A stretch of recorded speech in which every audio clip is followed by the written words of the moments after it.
ರಾಘವೇಂದ್ರ ಸ್ವಾಮಿಗಳಲ್ಲಿರುವಂತಹ ಪೂಜ್ಯತೆಯನ್ನು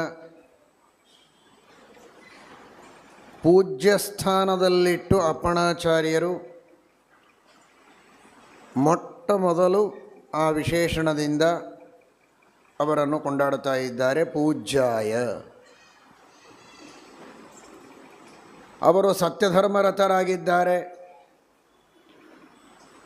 ಭಜಿಸುವವರಿಗೆ ಕಲ್ಪವೃಕ್ಷ ಆಗಿದ್ದಾರೆ, ನಮಿಸುವವರಿಗೆ ಕಾಮಧೇನುಗಳಾಗಿದ್ದಾರೆ, ದುರ್ವಾದಿಧ್ವಾಂತವನ್ನು ಓಡಿಸುವುದರಲ್ಲಿ ಸೂರ್ಯನಂತಿದ್ದಾರೆ, ಸಜ್ಜನರೆಂಬ ಕಮಲಗಳಿಗೆ, ರಾತ್ರಿ ವಿಕಾಸ ಹೊಂದುವ ಕಮಲಗಳಿಗೆ ಚಂದ್ರನಂತೆ ಇದ್ದಾರೆ. ಈ ಎಲ್ಲ ಗುಣಗಳಿದ್ದರೂ ಮೊದಲು ಅವರು ಹೇಳಿದ್ದು ಪೂಜ್ಯಾಯ. ಆ ಪೂಜ್ಯತೆಗೆ ಪೂಜ್ಯತೆಯನ್ನು ಕೊಟ್ಟು ಪೂಜ್ಯ ಸ್ಥಾನದಲ್ಲಿ ಆ ವಿಶೇಷಣವನ್ನು ಇಡುವ ಮೂಲಕ ಅದರ ಮಹತ್ವವನ್ನು ತಿಳಿಸಿದ್ದಾರೆ. ಅದರ ಹಿನ್ನೆಲೆ ಅದು ಮಹಾಭಾರತ. ನಿನ್ನೆ ದಿವಸ ನೀವೆಲ್ಲ ಕೇಳಿದ್ದೀರಿ, ಯಾಕೆ ಪೂಜ್ಯರಾಗ್ತಾರೆ ಎನ್ನುವ ಯುಧಿಷ್ಠಿರನ ಪ್ರಶ್ನೆಗೆ ನಾರದರು ಶ್ರೀಕೃಷ್ಣ ಪರಮಾತ್ಮನ ಅಡಿದಾವರಿಗಳಲ್ಲಿ ನಿವೇದನ ಮಾಡಿಕೊಂಡಂತಹ ಸತ್ಯವನ್ನು ಭೀಷ್ಮಾಚಾರ್ಯರು ಯುಧಿಷ್ಠಿರನ ಮುಂದೆ ಇಡುತ್ತಾ ಇದ್ದಾರೆ. ತಮಗಿಂತಲೂ ಉತ್ತಮರಾದ ದೇವತೆಗಳಿಗೆ ಯಾರು ತಲೆಬಾಗಿ ನಮಸ್ಕರಿಸಿ ಭಜಿಸಿ ಸ್ತುತಿಸಿ ಆರಾಧಿಸಿ ಅವರ ಅನುಗ್ರಹವನ್ನು ಪಡೆದುಕೊಂಡಿರ್ತಾರೋ ಅವರು ಪೂಜ್ಯರಾಗ್ತಾರೆ. ಅಂತಹ ದೇವತೆಗಳನ್ನು ಚೆನ್ನಾಗಿ ತಾವು ಭಜಿಸಿ ಅವರ ಮಂತ್ರಗಳಿಗೆಲ್ಲ ವ್ಯಾಖ್ಯಾನ ಮಾಡಿ ಅವರ ಮಹಿಮೆಗಳನ್ನು ಜಗತ್ತಿಗೆ ತಿಳಿಸಿ ತಾವೂ ಅನುಸಂಧಾನ ಮಾಡಿ ಅವರಲ್ಲಿ ಭಕ್ತಿಯನ್ನು ಮಾಡಿದ ಮಹಾನುಭಾವರು, ಆ ದೇವತಾನುಗ್ರಹವನ್ನು ಪಡೆದುಕೊಂಡವರು, ಪಡೆದುಕೊಂಡದ್ದನ್ನು ಪ್ರತ್ಯಕ್ಷವಾಗಿ ಎಲ್ಲರಿಗೆ ತೋರಿಸಿದವರು ರಾಘವೇಂದ್ರ ಸ್ವಾಮಿಗಳವರು ಅನ್ನುವುದಕ್ಕೋಸ್ಕರ ಅವರು ಪೂಜ್ಯರಾಗಿದ್ದಾರೆ ಎನ್ನುವ ಮಾತನ್ನು ನಿನ್ನೆ ದಿವಸ ಸ್ವಲ್ಪ ತಿಳಿದಿದ್ದೇವೆ. ಮಹಾಭಾರತ ಮುಂದುವರೆದು ಪೂಜ್ಯರಾಗುವುದಕ್ಕೆ ಇರುವ ಮತ್ತೊಂದು ಕಾರಣವನ್ನು ಹೇಳುತ್ತದೆ.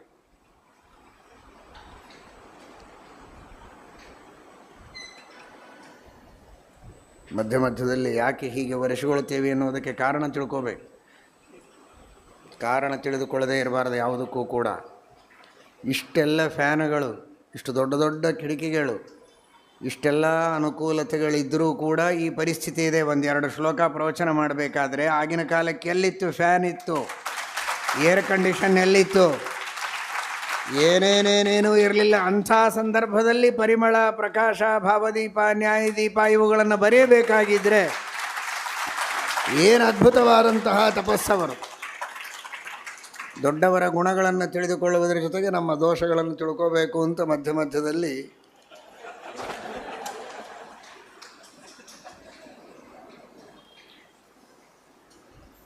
ಅಂತಹ ಮಹಾ ತಪಸ್ವಿಗಳು ರಾಘವೇಂದ್ರ ಸ್ವಾಮಿಗಳು. ನಿಜವಾಗಿ ನೋಡಿ, ಅಂದರೆ ಭಕ್ತಿಯಿಂದ ಅವರು ನಿತ್ಯದಲ್ಲಿ ಮಾಡಬೇಕಾದ ದೇವರ ಪೂಜೆಯನ್ನು ಮಾಡಿಯೇ ಮಾಡ್ತಾ ಇದ್ದರು. ಹಾಗೆ ಮಾಡಲೇಬೇಕು, ಶಾಸ್ತ್ರದ ವಿಧಾನ ಇದೆ. ಮಹಾಭಾರತ ಹೇಳುತ್ತದೆ, ಅಭುಕ್ತ್ವಾ ದೇವ ಕಾರ್ಯಾಣಿ ಕುರುಬತೆ ಯೇ ಅವಿಕಥನಾಹ. ಇವತ್ತೆಲ್ಲ ಬಹಳ ಜನ ಕೆಲವು ವೈಚಾರಿಕತೆಯಿಂದ ಮಾತನಾಡುವವರಿದ್ದಾರೆ. ಏನು ದೇವರ ಪೂಜೆ ಮಾಡಬೇಕು ಅಂದ್ರೇನು? ದೇವರಿಗೆ ನಾವು ಭಕ್ತಿಯನ್ನು ಸಮರ್ಪಣೆ ಮಾಡೋದು ಮುಖ್ಯ. ಭಕ್ತಿ ಸಮರ್ಪಣೆ ಮಾಡಬೇಕಾದ್ರೆ ಊಟ ಮಾಡಿ ಮಾಡಬಾರ್ದಾ? ಫಲಾಹಾರ ಮಾಡಬಹುದು, ಅಥವಾ ಇನ್ನೇನೇನೋ ಕುಡಿಯೋದು ತಿನ್ನೋದು ಎಲ್ಲ ಮಾಡಿ ಆಮೇಲೆ ದೇವರ ಪೂಜೆ ಮಾಡಿದರೆ ಏನು ತಪ್ಪು? ಭಕ್ತಿಯಿಂದ ಮಾಡಬೇಕು, ಉಪವಾಸ ಮಾಡಬೇಕು ಅನ್ನೋದು ಎಲ್ಲಿ ಶಾಸ್ತ್ರದೊಳಗೆ ಹೇಳೇ ಇಲ್ಲ. ಉಪವಾಸ ಮಾಡಲಿ ಬಿಡಲಿ ಇದನ್ನು ಹೇಳ್ತಾರೆ ನೋಡ್ರಿ, ಸ್ಟೇಟ್ಮೆಂಟು ಎಲ್ಲಿದೆ ಶಾಸ್ತ್ರದೊಳಗೆ? ಇಲ್ಲವೇ ಇಲ್ಲ ಅಂತ ಇಡೀ ಶಾಸ್ತ್ರ ಕರತಲಾಮಲಕ ಮಾಡಿಕೊಂಡವರ ಹಾಗೆ ಮಾತನಾಡ್ತಾರೆ. ಮಹಾಭಾರತ ಎಷ್ಟು ಸ್ಪಷ್ಟವಾಗಿ ಹೇಳುತ್ತದೆ, ಅಭುಕ್ತ್ವಾ ದೇವ ಕಾರ್ಯಾಣಿ. ಭಗವಂತನ ಪೂಜೆಯನ್ನು ಮಾಡಬೇಕಾದರೆ ಉಪವಾಸದಲ್ಲಿದ್ದು ಊಟ ಮಾಡದೇ ಮಾಡಬೇಕು. ಸಾಯಂಕಾಲದ ಪೂಜೆ ಬೇರೆ, ಆದರೆ ಬೆಳಿಗ್ಗೆ ಮಾಡುವಂತಹ ಪೂಜೆಯನ್ನು ಊಟ ಮಾಡದೇ ಮಾಡಬೇಕು. ಸಾಯಂಕಾಲದ ಪೂಜೆಯನ್ನು ಸಾಯಂಕಾಲ ಊಟ ಮಾಡದೇ ಮಾಡಬೇಕು. ಆದರೆ ಊಟ ಮಾಡಿ ನೆನಪಾದಾಗ ದೇವರ ಪೂಜೆ ಮಾಡುತ್ತೇನೆ ಅಂತನ್ನುವುದು ಸರಿಯಲ್ಲ. ಎಲ್ಲರೂ ಅರ್ಥ ಮಾಡಿಕೊಳ್ಳಿ. ದೇವರ ಪೂಜೆಯನ್ನು ಮಾಡಬೇಕು ಅನ್ನುವುದು ಸತ್ಯ. ಉಂಡು ಫಲಾಹಾರ ಮಾಡಿ ಚಹಾ ಕಾಫಿ ಕೊಡೋದು ಪರಮಾತ್ಮನ ಪೂಜೆಯನ್ನು ಮಾಡುವಂಥದ್ದು ಸರಿಯಲ್ಲ. ಅಭುಕ್ತ್ವಾ ದೇವ ಕಾರ್ಯಾಣಿ, ದೇವ ಕಾರ್ಯಗಳನ್ನು ಮಾಡಬೇಕಾದರೆ ಶುದ್ಧವಾದ ಮನಸ್ಸಿನಿಂದ ಶುದ್ಧವಾದ ರೀತಿಯಲ್ಲಿ ಸ್ನಾನ ಮಾಡಿ ಪರಮಾತ್ಮನ ಪೂಜೆಗೋಸ್ಕರ ಅತ್ಯಂತ ಏಕಾಗ್ರ ಮನಸ್ಸಿನಿಂದ ಬಾಹ್ಯ ವಿಚಾರಗಳನ್ನೇನು ಮಾಡದೆ ಶ್ರದ್ಧೆಯಿಂದ ಮಾಡಬೇಕು. ಆ ತರಹದ ಪೂಜೆಯನ್ನು ಮಾಡಿದ ಮಹಾನುಭಾವರು ರಾಘವೇಂದ್ರ ಸ್ವಾಮಿಗಳವರು. ನಿರಂತರವಾಗಿ ಭಗವಂತನ ಪೂಜೆಯನ್ನು ಮಾಡಿ ಪರಮಾತ್ಮನ ಅನುಗ್ರಹವನ್ನು ಪಡೆದವರು ಅನ್ನುವುದಕ್ಕೋಸ್ಕರ ಅವರು ಪೂಜ್ಯರಾದವರು. ಪೂಜ್ಯಾಯ ರಾಘವೇಂದ್ರಾಯ. ಅವರು ಎರಡು ರೀತಿಯ ಪೂಜೆಯನ್ನು ಮಾಡಿದ್ದಾರೆ. ಒಂದು, ನಿತ್ಯದಲ್ಲಿ ಮಾಡುವ ತಂತ್ರಸಾರೋಕ್ತ ವಿಧಾನದಿಂದ ದೇವರ ಪೂಜೆಯನ್ನು ಮಾಡೋದು, ಅದಂತೂ ಸರಿಯೇ ಸರಿ, ನಿತ್ಯದಲ್ಲಿ ಮಾಡ್ತಾ ಇತ್ತು. ಜೊತೆಗೆ ಈ ಜ್ಞಾನಮಯವಾದ ಪೂಜೆ, ಬಹಳ ಅದ್ಭುತವಾಗಿರುವಂತಹ ಜ್ಞಾನಮಯವಾದಂತಹ ಪೂಜೆಯನ್ನು ಅವರು ಮಾಡ್ತಾಯಿದ್ರು. ಅವ್ರದ್ದು ಏನು ಅನುಸಂಧಾನ ನೋಡ್ರಿ. ದೇವರಿಗೆ ತುಳಸಿ ಏರಿಸಬೇಕು, ದೇವರಿಗೆ ತುಳಸಿ ಏರಿಸಬೇಕು. ಅದರೊಳಗೂ ಕೂಡ ಮಂಜರಿ ಅಂತ ಆ ತುಳಸಿ ತೆನೆ ಬಂದಿರ್ತದೆ. ಅಂಥದ್ದು ಆ ಮಂಜರಿಯಿಂದ ದೇವರ ಪೂಜಾ ಮಾಡಿದರೆ ಇನ್ನೂ ಮಹಾಪುಣ್ಯ ಅಂತ ಇದೆ. ಸಾಮಾನ್ಯ ತುಳಸಿಗಿಂತಲೂ ಮಂಜರಿಯನ್ನು ದೇವರಿಗೆ ಸಮರ್ಪಣೆ ಮಾಡಿದರೆ ಬಹಳ ವಿಶೇಷ ಅಂತ. ಏನು ಮಾಡಿದರೆ ರಾಯರು? ಹೋಗ್ರಪ್ಪ, ಹೋಗಿ ಹುಡ್ಕೊಂಬರ್ರಿ, ತುಳಸಿ ಮಂಜರಿ ಎಲ್ಲಿ ಸಿಗ್ತದೆ, ದೇವರ ಪೂಜೆ ಮಾಡಬೇಕು ಅಂತ ಅನ್ನಲಿಲ್ಲ. ಅದಕ್ಕಾಗಿ ತತ್ವ ಮಂಜರಿ ಅಂತ ಗ್ರಂಥವನ್ನೇ ರಚನೆ ಮಾಡಿ ದೇವರಿಗೆ ಸಮರ್ಪಣೆ ಮಾಡಿದೆ.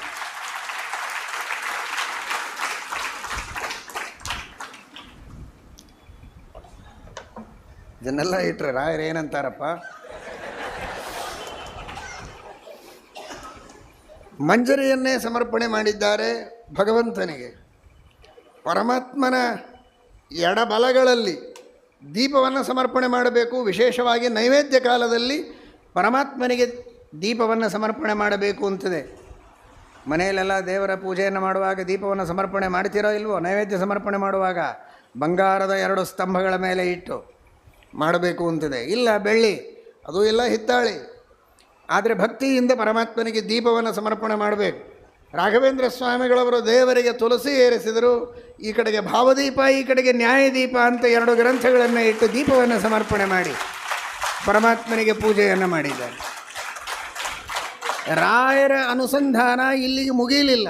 ದೀಪ ಕೊಟ್ವಿ, ದೀಪದಿಂದೇನು ಪ್ರಕಾಶ ಬರ್ತದೆ, ಬೆಳಕು ಬರ್ತದೆ, ಅದೂ ಕೂಡ ಮತ್ತು ಬೇರೆ ಜಡ ಪ್ರಕಾಶ ಬೇಡ ಅಂತ ಪ್ರಕಾಶ ಅಂತ ಚಂದ್ರಿಕಾ ಪ್ರಕಾಶ ಎಂಬ ಗ್ರಂಥವನ್ನು ಬರೆದು, ದೀಪ ಅಷ್ಟೇ ಅಲ್ಲ, ಅದರಿಂದ ಬರೋ ಪ್ರಕಾಶನೂ ವಾಂಗ್ಮಯವಾದದ್ದೇ ಇರಲಿ ಅಂತ ಪ್ರಕಾಶ ಎಂಬ ಗ್ರಂಥವನ್ನು ಕೊಟ್ಟು ಪರಮಾತ್ಮನಿಗೆ ಸಮರ್ಪಣೆ ಮಾಡಿದರು.